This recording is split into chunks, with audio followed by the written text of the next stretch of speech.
ಚಿಂದಿ ಉಡಾಯಿಸೋ ಖಾರ ಬಣ್ಣ ರುಚಿಯನ್ನು ನೀಡುತ್ತದೆ. ಮೆಣಸಿನ ಪುಡಿ ಚಿಂದಿ ಉಡಾಯಿಸೋ ಖಾರ ಬಣ್ಣ ರುಚಿ. ಇವರಿಷ್ಟೊತ್ತು ಹೇಳ್ತಾ ಇದ್ರಲ್ಲ, ಪಹಲ್ಗಾಮ್ನ ಬೈಸರನ್ ಕಣಿವೆ ಆ ಜಾಗ ಹೇಗಿತ್ತು, ಸುಂದರವಾಗಿತ್ತು, ಎಷ್ಟು ಜನ ಫೋಟೋ ಶೂಟಿಗೆ ಬರ್ತಾ ಇದ್ರು ಅಂತ. ಬಟ್ ಈ ಅಟ್ಯಾಕ್ ಆದ್ಮೇಲೆ ಆ ವ್ಯಾಲಿ ಹೇಗಿದೆ ಗೊತ್ತಾ? ಉಗ್ರರ ಭೀಕರ ದಾಳಿಗೆ ಮೂಕ ಸಾಕ್ಷಿಯಾಗಿ ನಿಂತಂತ ಕಣಿವೆ ಇದು. ಎಷ್ಟು ಸುಂದರವಾಗಿ ಕಾಣಿಸ್ಕೊಳ್ತಾ ಇತ್ತು, ಯಾವ ರೀತಿ ಪ್ರವಾಸಿಗರನ್ನ ಸೆಳಿತಾ ಇತ್ತು, ಆ ಕಣಿವೆ ಈಗ ರಕ್ತ ಸಿಕ್ತ ಆಗಿರೋದು. ಅತ್ಯಂತ ಕಡಿದಾದ ಬೆಟ್ಟ ಪ್ರದೇಶದಿಂದ ಕೂಡಿದಂತ ಬೈಸರನ್ ಕಣಿವೆ ಇದು. TV5 ಬಿಚ್ಚಿಡಲಿದೆ ಬೈಸರನ್ ವ್ಯಾಲಿಯ ಇಂಚಿಂಚು ಮಾಹಿತಿಯನ್ನ. ಇಲ್ಲಿವರೆಗೂ ಎಷ್ಟು ಸುಂದರವಾಗಿತ್ತು, ಯಾಕಾಗಿ ಪ್ರವಾಸಿಗರ ಆ ಪ್ಲೇಸ್ ಅನ್ನ ಆಯ್ಕೆ ಮಾಡ್ಕೊಳ್ತಾ ಇದ್ರು, ಫೋಟೋ ಶೂಟ್ಗೆ ಹೋಗ್ತಾ ಇದ್ರು, ಅದೆಲ್ಲವನ್ನ ಗಮನಿಸಿದ್ದೀರಾ. ಬಟ್ ಈ ದಾಳಿ ಆದ ನಂತರ ಆ ಕಣಿವೆ ಹೇಗಿದೆ ಗೊತ್ತಾ? ಈ ಉಗ್ರರ ಅಟ್ಯಾಕ್ಗೆ ಮೂಕ ಸಾಕ್ಷಿಯಾಗಿ ನಿಂತಿದೆ ಕಣಿವೆ. ಆ ಕಣಿವೆ ಪೂರ್ತಿಯಾಗಿ ಒಂದು ರೀತಿ ಈ ರಕ್ತ ಸಿಕ್ತ ಒಂದಷ್ಟು ದೃಶ್ಯಗಳಿಗೆ ಸಾಕ್ಷಿ ಹಾಕಿದೆ. ಜೊತೆಗೆ ಅಲ್ಲಿ ಏನು ಅಟ್ಯಾಕ್ಗಳಾಯಿತು ಅದೆಲ್ಲದಕ್ಕೂ ಕೂಡ ಮೂಕ ಸಾಕ್ಷಿಯಾಗಿ ನಿಂತಿದೆ. ನೋಡಿ, ಈ ದೃಶ್ಯವನ್ನ ಏನು ನೀವು ಈಗ ಗಮನಿಸ್ತಾ ಇದ್ದೀರಲ್ಲ, ಸದ್ಯಕ್ಕೆ ಅಲ್ಲಿ ಸೇನಾ ಸಿಬ್ಬಂದಿ ನಿಯೋಜನೆ ಮಾಡಲಾಗಿದೆ. ಯಾಕೆಂದರೆ ಸೇನಾ ಸಿಬ್ಬಂದಿ ಕೊರತೆಯಿಂದ ಆಯ್ತಾ ಅನ್ನುವಂಥ ಒಂದು ಪ್ರಶ್ನೆ ಕೂಡ ಆಯಿತು. ಈಗ ಪೂರ್ತಿ ಸೆಕ್ಯೂರಿಟಿ ಇದೆ ಅಲ್ಲಿ. ಆ ದೃಶ್ಯಗಳನ್ನ ನೀವೇನು ಗಮನಿಸ್ತಾ ಇದ್ದೀರಲ್ಲ, ಪೂರ್ತಿ ಕಡಿದಾದಂಥ ಪ್ರದೇಶದಿಂದ ಕೂಡಿರುವ ದಾರಿ ಇದು. ಇಲ್ಲಿ ವೆಹಿಕಲ್ಸ್ ಹೋಗಲ್ಲ, ಬೈಕ್ಗಳು ಹೋಗಲ್ಲ, ನೀವು ಸೈಕಲ್ ತೆಗೆದುಕೊಂಡು ಹೋಗೋಕ್ಕಾಗಲ್ಲ, ಒಟ್ಟು ಯಾವ ವೆಹಿಕಲ್ಸನ್ನು ತೆಗೆದುಕೊಂಡು ಹೋಗೋಕ್ಕಾಗಲ್ಲ. ಇಲ್ಲಿ ಒಂದು ನಡ್ಕೊಂಡು ಹೋಗಬೇಕಾಗುತ್ತೆ, ಒಂದು ರೀತಿ ಟ್ರೆಕ್ಕಿಂಗ್ ಪ್ರದೇಶ ಇದು. ಇಲ್ಲ ಅಂತಂದರೆ ಅಲ್ಲಿ ಕುದುರೆಗಳಿರ್ತಾವೆ, ಕುದುರೆಗಳ ಮೂಲಕ ಹೋಗಬೇಕಾಗುತ್ತೆ. ಇವರು ಮಂಜುನಾಥ್ ಪತ್ನಿ ಹೇಳ್ತಾ ಇದ್ರಲ್ಲ, ಅವರು ಕೂಡ 3 ಕುದುರೆಗಳ ಮೂಲಕ ನಾವು ಹೋಗಿದ್ವಿ ಅಂತ. ಹಾಗೆ ಅಲ್ಲಿ ಹೋದ್ರಿ ಅಂತ ಅಂದರೆ ನೀವು ಬೆಟ್ಟ ಗುಡ್ಡಗಳನ್ನು ಹತ್ತಿ ಇಳಿದು ಹೋಗಬೇಕಾಗುತ್ತೆ. ಯಾವುದೇ ನೆಟ್ವರ್ಕ್ ಸಿಗಲ್ಲ. ಅದೇ ಜಾಗವನ್ನು ನೀವು ಗಮನಿಸ್ತಾ ಇದ್ದೀರ, ಸದ್ಯಕ್ಕೆ ಇರುವಂಥ ಆ ಪ್ರದೇಶವನ್ನು ಹತ್ತಿ ಇಳಿಬೇಕು. ಮರಗಳು, ಕಡಿದಾದಂಥ ಪ್ರದೇಶ, ಯಾವುದೇ ಫೋನ್ಗಳಿಗೂ ಕೂಡ ನೆಟ್ವರ್ಕ್ ಸಿಗೋದಿಲ್ಲ. ಅಲ್ಲಿ ಫೋಟೋ ಶೂಟ್ ಮಾಡ್ಕೊಳ್ಬಹುದು, ಬಟ್ ನೀವು ಯಾರಿಗಾದ್ರೂ ಫೋನ್ ಮಾಡ್ತೀರಾ ಅಂದರೆ ಆಗೋದಿಲ್ಲ. ಅಲ್ಲಿ ಹೋಗೋದಕ್ಕೆ ಸೇನಾ ಸಿಬ್ಬಂದಿ ಕೂಡ, ರಕ್ಷಣಾ ಸಿಬ್ಬಂದಿ ಕೂಡ ಎಷ್ಟು ಹರಸಾಹಸ ಪಟ್ಟರು ಅದನ್ನು ಕೂಡ ನಾವು ನಿಮ್ಗೆ ಹೇಳ್ತಾ ಇದ್ದೀವಿ. ಈಗ ಏನು ಗಮನಿಸ್ತಾ ಇದ್ದಿರಲ್ಲ, ಅದು ಅಲ್ಲಿಗೆ ಹೋಗುವಂಥ ದಾರಿ ಬೈಸರನ್ ಪ್ರದೇಶಕ್ಕೆ. ಅಲ್ಲಿ ಏನು ಕಣಿವೆ ಇದೆ, ಇಲ್ಲಿವರೆಗೂ ಹೇಳ್ತಾ ಇದ್ರಲ್ಲ ಬಹಳ ಸುಂದರವಾದಂಥ ಪ್ರದೇಶ ಅಂತ. ಅದರಲ್ಲೂ ಕೂಡ ಈ ಏಪ್ರಿಲ್ ಸಂದರ್ಭದಲ್ಲಿ ಅಲ್ಲಿ ಬಹಳ ಸುಂದರವಾಗಿ ಕಾಣುವಂಥ ಪ್ರದೇಶ ಅದು. ಹಾಗಾಗಿನೇ ಅಲ್ಲಿ ಜಮ್ಮು ಕಾಶ್ಮೀರಕ್ಕೆ ಹೋದವರೆಲ್ಲರೂ ಕೂಡ ಅಲ್ಲಿಗೆ ಹೋಗಿನೇ ಬರ್ತಾರೆ. ಇವರು ಕೂಡ ಅಲ್ಲಿಗೆ ಹೋಗಿದ್ರು. ಹೋದಂಥ ಸಂದರ್ಭದಲ್ಲಿ ಒಂದು 300-400 ಜನ ಇದ್ರಂತೆ. ಅದರಲ್ಲಿ 28 ಜನರು ಮೃತರಾಗಿರೋದು ಉಗ್ರರ ದಾಳಿಗೆ. ದಾರಿಯುದ್ದಕ್ಕೂ ಕೂಡ ಅಲ್ಲಿ ಕೆಸರುಮಯದ ಪರಿಸ್ಥಿತಿ ಇದೆ. ಅದನ್ನು ಕೂಡ ನಾವು ನಿಮಗೆ ದೃಶ್ಯವನ್ನು ತೋರಿಸ್ತೀವಿ. ನೀವು ಈಗ ನೋಡ್ತಾ ಇರುವಂಥ ದೃಶ್ಯ ಏನಿದೆ, ಅಲ್ಲಿ ಸೇನಾ ಸಿಬ್ಬಂದಿ ನಿಯೋಜನೆ ಆಗಿದೆ. ಎಷ್ಟು ಕಡಿದಾದ ಪ್ರದೇಶ ಅದು, ಅದನ್ನು ನೀವು ಗಮನಿಸ್ತಾ ಇದ್ದೀರಾ. ಇನ್ನು ಎರಡನೇ ದೃಶ್ಯವನ್ನು ಕೂಡ ನೀವು ಗಮನಿಸ್ತಾ ಇದ್ದೀರಾ. ನೋಡಿ, ಅಲ್ಲಲ್ಲಿ ಶೂಗಳು ಬಿದ್ದಿದ್ದಾವೆ. ಶೂಗಳು ಕೆಸರುಮಯ ಆಗಿ ಬಿದ್ದಿರೋದು. ಕೆಸರಲ್ಲೂ ಕೂಡ ಒಂದಷ್ಟು ಶೂಗಳು ಸಿಲ್ಕಾಕೊಂಡಿದ್ದಾರೆ. ಅಂದರೆ ಆ ಗದ್ದೆಯ ಪ್ರದೇಶವನ್ನು ನೀವು ನೋಡಿರ್ತೀರಾ, ಕೆಸರು ಗದ್ದೆ ಯಾವ ರೀತಿ ಆಗಿರುತ್ತೆ ಅಂತ, ಆ ರೀತಿ ಆಗಿ ಹೋಗಿದೆ ಆ ಪ್ರದೇಶ. ಅಷ್ಟೇ ಅಲ್ಲ, ಅಲ್ಲಿ ನಡ್ಕೊಂಡು ಬರುವಂಥ ಸಂದರ್ಭದಲ್ಲಿ ಆ ಪ್ರದೇಶ ಹಾಗೇನೇ ಇರುತ್ತೆ. ಈಸಿಯಾಗಿ ಹೋಗಿ ಬರುವಂಥ ಪ್ರದೇಶ ಅದು ಅಲ್ವೇ ಅಲ್ಲ. ಆ ಪ್ರವಾಸಿಗರ ಶೂಗಳನ್ನು ನೀವು ಗಮನಿಸ್ತಾ ಇದ್ದೀರಾ. ಅಲ್ಲಲ್ಲೇ ಶೂಗಳನ್ನ ಬಿಟ್ಟೋಗಿದ್ದಾರೆ. ಶೂ ಹಾಕ್ಕೊಂಡು ಓಡಾಡೋದಕ್ಕಾಗಿಲ್ಲ, ಹೋಗೋದಕ್ಕಾಗಿಲ್ಲ. ಅಟ್ಯಾಕ್ ಆಗ್ತಾ ಇದ್ದಂತೆ ಆ ಶೂ ಬಿದ್ದಿರುವಂಥ ದೃಶ್ಯವನ್ನು ನೀವು ಗಮನಿಸ್ತಾ ಇದ್ದೀರಾ. ಕೆಸರಲ್ಲೆಲ್ಲ ಶೂ ಸಿಲ್ಕ್ ಹಾಕ್ಕೊಂಡಿರೋದು. ಕೆಲವರು ಅಲ್ಲೇ ಶೂವನ್ನು ಬಿಟ್ಟು ಓಡಿ ಹೋಗಿರೋದು, ಅಲ್ಲಿಂದ ಎಸ್ಕೇಪ್ ಆಗೋದಕ್ಕಂತ ತುಂಬ ಟ್ರೈ ಮಾಡಿದ್ದಾರೆ. ಇಲ್ಲಿ ಇದರಲ್ಲಿ 28 ಜನ ಏನು ಮೃತರಾದ್ರಲ್ಲ, ಅವರೆಲ್ಲರೂ ಕೂಡ ಗಂಡಸರೇ. ಹೆಂಗಸರು ಅಲ್ಲಿಂದ ಓಡಿ ಹೋಗಬೇಕಾ, ಏನು ಮಾಡಬೇಕು ದಿಕ್ಕು ತೋಚದೇ ಇದ್ರು. ಅಲ್ಲಿ ಶೂಗಳನ್ನ ಇನ್ನು ನೋಡ್ತಾ ಇದ್ದೀರಾ ನೀವು, ಕೆಸರು ಆಗಿರುವಂಥ ಶೂ ಅದು. ಅಂದರೆ ಅಲ್ಲಿ ಪೂರ್ತಿ ಕೆಸರು ಗದ್ದೆ ಥರ ಇರೋದಲ್ಲಿ ನಡ್ಕೊಂಡೇ ಹೋಗಬೇಕು.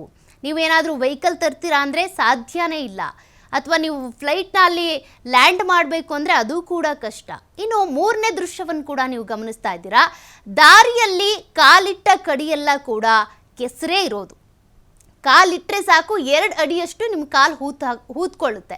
ನೀವು ಶೂ ಹಾಕ್ಕೊಂಡಿದ್ದೀರಾ ಅಂದರೂ ಅಷ್ಟೇ ಒಳಗೆ ಹೋಗ್ಬಿಡುತ್ತೆ. ನೀವು ಅದನ್ನ ವಾಪಸ್ ನೀವು ಕಾಲು ಕೀಳ್ತೀರಾ ಅಂದರೆ ಶೂ ಅಲ್ಲೇ ಇರುತ್ತೆ, ನಿಮ್ಮ ಕಾಲು ಮಾತ್ರ ವಾಪಸ್ ಬರುತ್ತೆ. ಆ ಮಟ್ಟಕ್ಕೆ ಅಲ್ಲಿ ಕೆಸರು ಗದ್ದೆ ಥರ ಇರೋದು.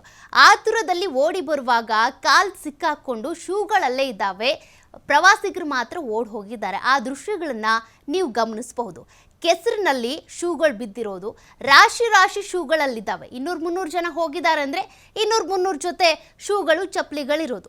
ಅಲ್ಲೊಂದು ಇಲ್ಲೊಂದು ಚಲ್ಲಾಪಿಲ್ಲಿಯಾಗಿ ಕೆಸರಲ್ಲಿ ಸಿಲುಕಾಕೊಂಡಿರುವಂಥ ಶೂಗಳನ್ನು ನೀವು ಗಮನಿಸ್ತಾ ಇದ್ದೀರಾ. ಲೇಡೀಸ್ ಶೂ ಇರ್ಬೋದು, ಜೆಂಟ್ಸ್ ಶೂ ಇರ್ಬೋದು, ಎಲ್ಲವೂ ಸಿಲುಕಾಕೊಂಡಿರೋದು. ಓಡ್ ಹೋಗೋದಕ್ಕಾಗಿಲ್ಲ.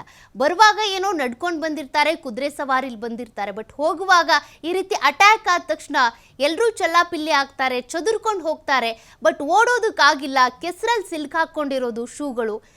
ಕಾಲು ಸಿಲುಕಾಕೊಂತು ಅಂದ ತಕ್ಷಣ ಎಳ್ಕೋತಾರೆ, ಬಟ್ ಶೂಗಳಲ್ಲೇ ಇದೆ, ಕಾಲು ಮಾತ್ರ ಹೊರಗೆ ಬಂದಿರೋದು. ಆ ರೀತಿಯ ದೃಶ್ಯಗಳನ್ನು ನೀವು ಗಮನಿಸ್ತಾ ಇದ್ದೀರಾ. ಹೆಂಗಿದ್ದಂಥ ಕಣಿವೆ, ಹೆಂಗಿದ್ದಂಥ ಬೈಸರನ್ ವ್ಯಾಲಿ ಹೆಂಗಾಗಿದೆ ನೋಡಿ. ಹೋಗುವಂಥ ಸಂದರ್ಭದಲ್ಲಿ ಎಲ್ಲರೂ ಕೂಡ ಶಾಂತವಾಗಿ ಹೋಗಿದ್ರು, ಖುಷಿಯಾಗಿ ಹೋಗಿದ್ರು, ಎಂಜಾಯ್ ಮಾಡಬೇಕು ಎಂಟರ್ಟೈನ್ಮೆಂಟ್ಗೆ ಅಂತ ಹೋಗಿದ್ರು. ಬಟ್ ಬರುವಂಥ ಸಂದರ್ಭದಲ್ಲಿ ಅವರೆಲ್ಲರೂ ಕೂಡ ಈಗ ಕಾಶ್ಮೀರ ಬಿಟ್ಟು ಅವ್ರವ್ರ ಊರಿಗೆ ಹೋಗಿದ್ದಾರೆ.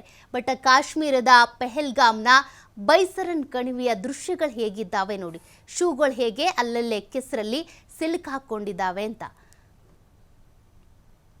ಇನ್ನು ಮತ್ತೊಂದು ದೃಶ್ಯವನ್ನು ಕೂಡ ನೀವು ಗಮನಿಸ್ತಾ ಇದ್ದೀರಾ. ಇದು ಪೂರ್ತಿ ಕೆಸರುಮಯ ದಾರಿ.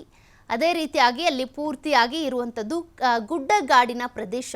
ಈಗಾಗಲೇ ಹೇಳಿದಾಗೆ ಅದು ಗುಡ್ಡಗಾಡಿನ ಪ್ರದೇಶ ಆಗಿರೋದ್ರಿಂದನೇ ಯಾವ ವೆಹಿಕಲ್ಸು ಬರೋದಕ್ಕಾಗಲ್ಲ, ಯಾರಿಗೂ ಅಲ್ಲಿ ಕಿರ್ಚ್ಕೊಂಡ್ರು ಏನಾಯಿತು ಅಂತ ಗೊತ್ತಾಗಲ್ಲ. ನೀವು ಹೆಲ್ಪ್ ಕೇಳಬೇಕು ಅಂದ್ರೂ ಆಗಲ್ಲ. ಏನೋ ತುರ್ತಾಗಿ ನಿಮ್ಗೇನೋ ಆಯಿತು ಅಂದರೂ ಕೂಡ ಅಲ್ಲಿ ಯಾವುದೇ ಆಸ್ಪತ್ರೆಗಳಿಲ್ಲ. ಅದು ವ್ಯವಸ್ಥೆ ಮಾಡಬೇಕಿತ್ತು ಅನ್ನೋದಲ್ಲ, ಆ ದಾರಿ ಇರೋದೇ ಹಾಗೆ. ಅದೆಲ್ಲವೂ ಕೂಡ ಗೊತ್ತಿದ್ದೇ ಜನರಲ್ಲಿ ಹೋಗ್ತಾರೆ, ಪ್ರವಾಸಕ್ಕೆ ಹೋಗ್ತಾರೆ, ಅಲ್ಲಿ ನೋಡಬೇಕು ಅಂದ್ಕೊಂಡು ಹೋಗ್ತಾರೆ. ಆ ಪ್ರದೇಶವನ್ನು ನೀವು ಗಮನಿಸ್ತಾ ಇದ್ದೀರಾ, ಯಾವ ರೀತಿಯಾಗಿ ಬಹಳ ಗುಡ್ಡಗಾಡು ಪ್ರದೇಶ ಅಂತ. ಆ ದಾರಿಯನ್ನು ನೀವು ನೋಡ್ತಾ ಇದ್ದೀರಾ.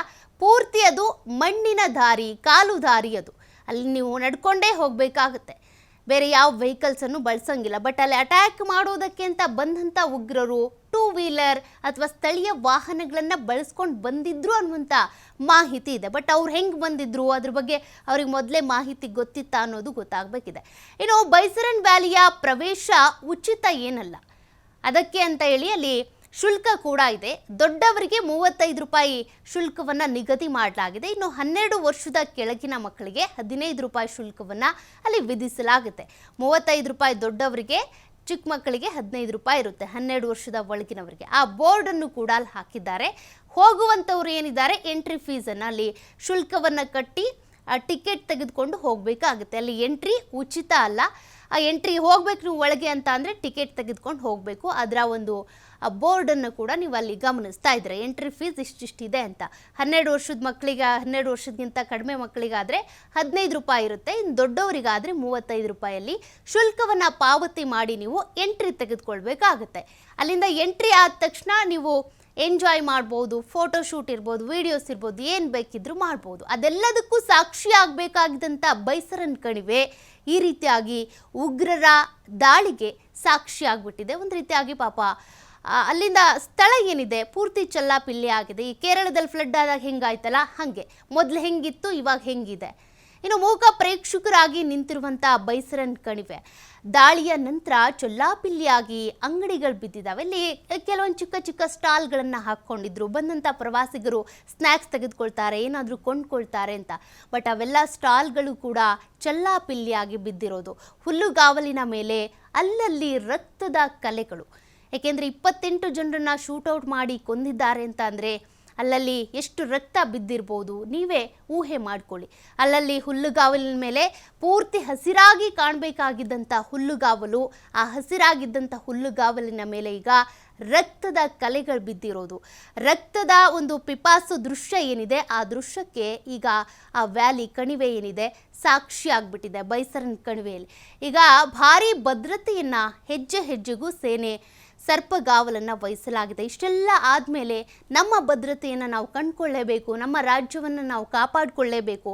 ಅವ್ರು ಹೇಳುವಂಥ ಮೆಸೇಜ್ ಏನಪ್ಪ ಅಂದರೆ ಉಗ್ರರು ಈ ಒಂದು ಜಮ್ಮು ಕಾಶ್ಮೀರವನ್ನು ನಾವು ನಮ್ಮ ಕೈಗೆ ತೆಗೆದುಕೊಳ್ತೀವಿ, ಮುಕ್ತ ಮಾಡ್ತೀವಿ, ನಿಮ್ಮಿಂದ ನಾವು ವಶಕ್ಕೆ ಪಡ್ಕೊಳ್ತೀವಿ ಅಂತ ಅಲ್ವಾ. ಹಾಗಾಗಿ ಇಲ್ಲಿಗೆ ಬರುವಂಥ ಪ್ರವಾಸಿಗರನ್ನೇ ಅವರು ಟಾರ್ಗೆಟ್ ಮಾಡಿರೋದ್ರಿಂದ ಅಲ್ಲಿ ಮತ್ತೆ ಅಟ್ಯಾಕ್ಗಳಾಗಬಾರ್ದು ಅಂತ ಈಗಾಗಲೇ ಸೇನೆ ಭದ್ರತೆಯನ್ನು ಹೆಚ್ಚಿಸಿದೆ. ಹೆಜ್ಜೆ ಹೆಜ್ಜೆಗೂ ಈಗ ಸರ್ಪಗಾವಲು ಅಲ್ಲಿ ಕಂಡು ಬರ್ತಾ ಇದೆ. ಆ ದೃಶ್ಯಗಳನ್ನು ಕೂಡ ನೀವು ಗಮನಿಸ್ತಾ ಇದ್ದೀರಾ.